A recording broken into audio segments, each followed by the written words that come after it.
kilong pork. Marinate muna natin siya sa kalamansi.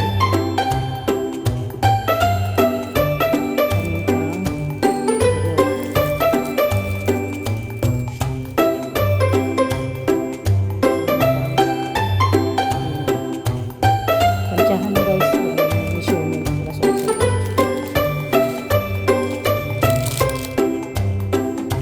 Oyster sauce. Tansyahan na din.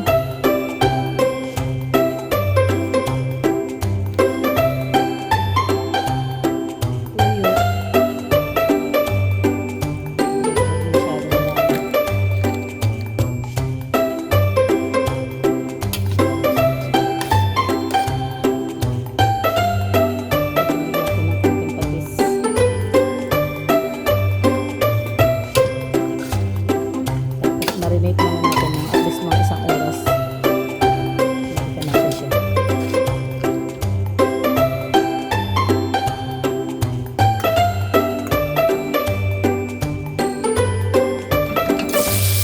Balikan natin yung ating patatas.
Medyo ba guys, naglalagay din kayo ng keso sa inyong mga menudo.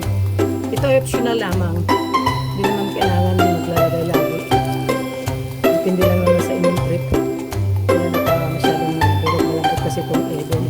Naman na yan para may pangpandasal pa ako.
lasa yung sabaw mo.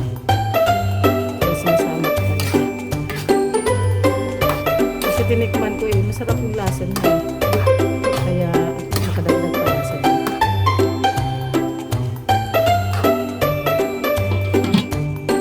At ayan, try naman natin guys kung posta na. Malambot na yun sa fats, malambot na. Tapos may tayo ng laman. Try natin.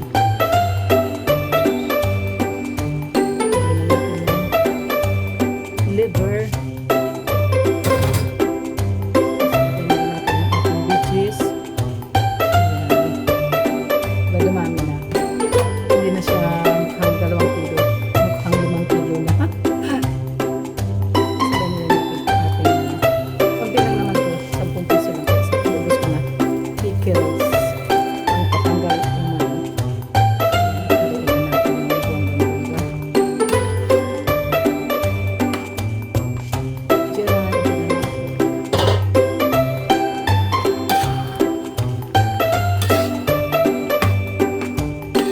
so nga pala guys, nalagay ko dito ng kalahating baso ng tubig ulit kasi mukhang tuyong-tuyo siya. Eh, yung mga aliporis ko gusto nila yung medyo mas-sauce. Kaya, dagdag at na ilagay na natin yung ating salida.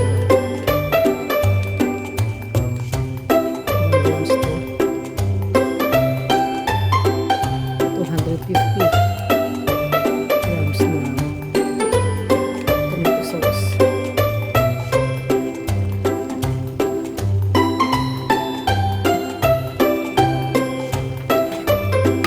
Kung kulang naman, meron pa akong sobra dito. At ito na yung pinaka-sarap na portion, ang ikiman. Ayan o. Wow! Perfect! Sarap ang linamnam. Grabe. Ang yummy, promise. Medyo kulang lang sa kunting kunting alat. Kasi may ako gumamit ng asin, kaya nilagay ako ng kunting asin. Lumabas yung lasa. Kasi minsan pag patis lang yung ginagamit natin. At saka yung ibang manok yung pasarap. Kung wala talagang asin ay hindi talaga maamin natin yung lasa. At ayun na nga guys, ang ating finished product. Minodo ni Ma'am Shini. O minodo ni Amiga ni.